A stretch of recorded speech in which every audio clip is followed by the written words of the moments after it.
Hello everyone. आज हम लोग पढ़ेंगे about discovery of electron, proton and neutron. Discovery of electron J Thomson के द्वारा 1897 में किया गया था। इसको हम लोग कैथोड रे ट्यूब एक्सपेरिमेंट भी बोलते हैं। ये जो ब्लू कलर की ट्यूब है ये ग्लास की बनी हुई है और इसके साथ अटैच की गई है एक वैक्यूम पंप, जिसके वजह से इसके अंदर की एयर बहुत लो प्रेशर पे आ गई है। इसके साथ अटैच की गई है दो मेटल स्ट्रिप्स जो कि एक हाई वोल्टेज जनरेटर के साथ अटैच्ड है। हाई वोल्टेज जनरेटर की नेगेटिव साइड जिस मेटल स्ट्रिप से अटैच है उसको हम लोग कैथोड कहते हैं एंड हाई वोल्टेज जनरेटर की पॉजिटिव साइड जिस मेटल स्ट्रिप से अटैच की गई है उसको हम लोग एनोड कहते हैं। इस सर्किट में इलेक्ट्रिसिटी फ्लो हो रही है। इसको जानने के लिए अगर हम लोग एनोड के साइड पे एक एमिटर लगाएंगे तो हमें ये पता चलेगा कि एमिटर पे एक कांस्टेंट डिफ्लेक्शन हो रही है। इसका मतलब कुछ पार्टिकल्स कैथोड से एनोड की ओर या फिर एनोड से कैथोड की ओर फ्लो कर रहे हैं। इसको देखने के लिए जे थॉमसन ने पहले कैथोड पे एक छोटा सा होल किया और उसके पीछे की साइड एक फ्लोरोसेंट मटेरियल से ट्यूब को कोट कर दिया। अगर कोई पार्टिकल एनोड से कैथोड की ओर आएगा तो वो फ्लोरोसेंट मटेरियल को हिट करके स्पार्क प्रोड्यूस करेगा, लेकिन ऐसा कुछ नहीं हुआ। तो इसका मतलब एनोड से कैथोड की ओर कोई भी पार्टिकल फ्लो नहीं कर रही है।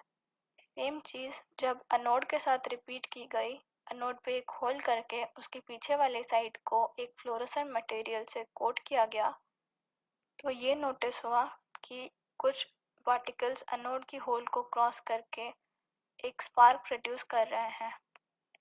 ये रेज कैथोड से एनोड की ओर बढ़ रहे थे, इसीलिए इनको कैथोड रेज का नाम दिया गया।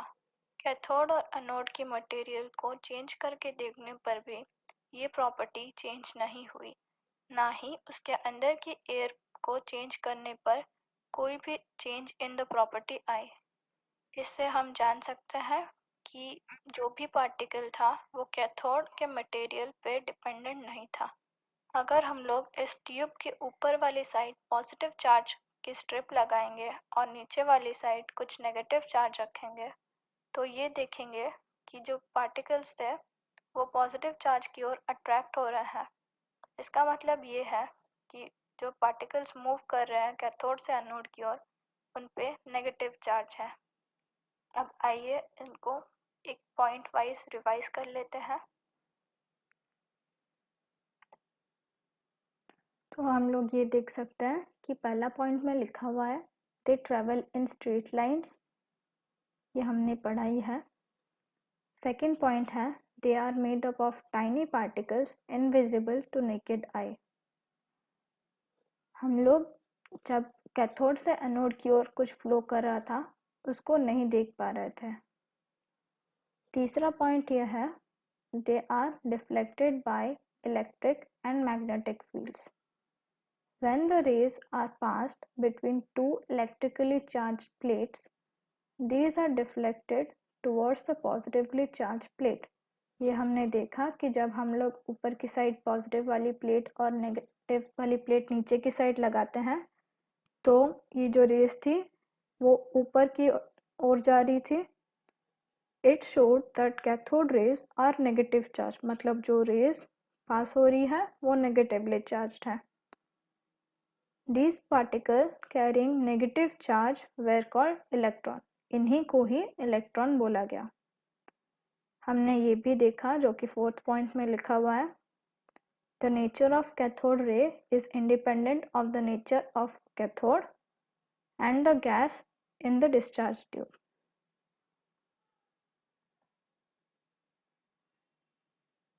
सिमिलरली हम लोग डिस्कवरी ऑफ प्रोटॉन के बारे में पढ़ेंगे। ये गोल्डस्टेन के द्वारा 1932 में किया गया था। इसको हम लोग एनोड रे ट्यूब एक्सपेरिमेंट भी बोल सकते हैं। इसका सेटअप काफ़ी सिमिलर है पहले वाले सेटअप की तरह। इस पे भी एक ग्लास ट्यूब है जिसके साथ अटैच की हुई है एक वैक्यूम पंप। कैथोड और एनोड को एक हाई वोल्टेज जनरेटर के साथ अटैच किया गया है। चेंज इसमें क्या है कि जो कैथोड है वो एक परफोरेटेड कैथोड है, मतलब कि जो कैथोड है उस पे बहुत सारे छेद किए हुए हैं और कैथोड की पिछली वाली साइड पे एक कोटिंग डाली गई है फ्लोरोसेंट मटेरियल की, ताकि जब पार्टिकल्स एनोड से कैथोड की ओर मूव करे तो उनका स्पार्क हो।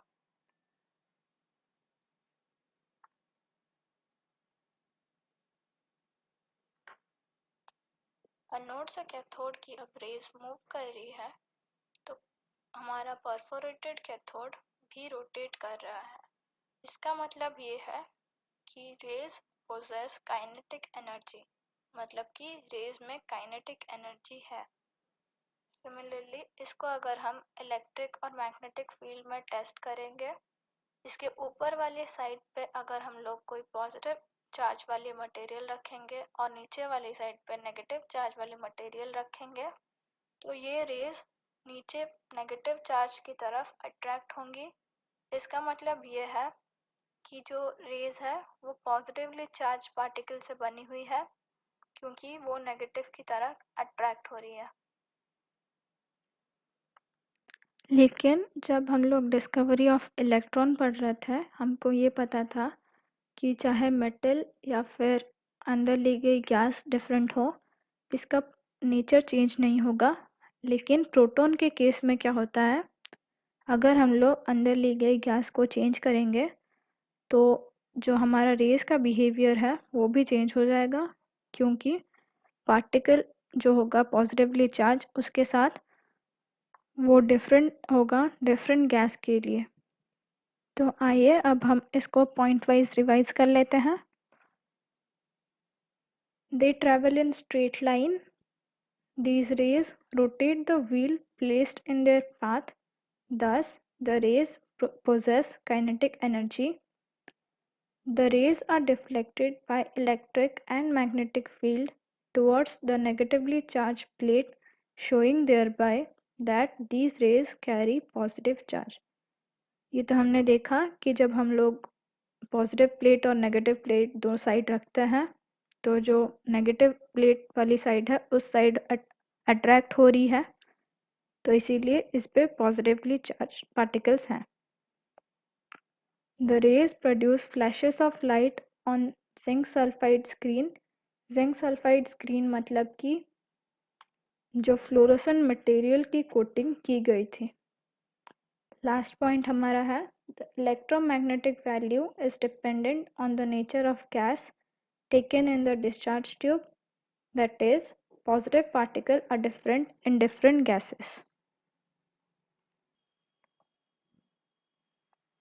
अभी हम लोग पढ़ेंगे about discovery of neutrons. Discovery of neutrons James Chadwick के द्वारा 1932 में किया गया था। यहाँ अल्फा पार्टिकल्स को एक बेरिलियम की शीट पे बॉम्बार्ड किया गया था और हमने देखा कि जो रेज एमिट हो रही है दूसरे साइड से वो न्यूट्रल रेज है। फिर इस रेज को वॉक्स में टारगेट किया गया, मतलब वॉक्स मतलब मोम। ये रेज जब आके वॉक्स को हिट करता है तो ये पाया गया कि जो पार्टिकल शूट आउट हो रहा है वो है प्रोटॉन्स। तो इसलिए ये पाया गया कि जो रेज है वो न्यूट्रल तो है, लेकिन उसके साथ ही ये भी पाया गया कि इस पे ढेर सारा मोमेंटम है। ये इलेक्ट्रोमैग्नेटिक वेव नहीं है। अगर ये इलेक्ट्रोमैग्नेटिक वेव होता तो उसके पास इनफ मोमेंटम नहीं होता कि वो वॉक्स के एटॉम से प्रोटॉन को बाहर इतनी तेजी से निकाल सकता।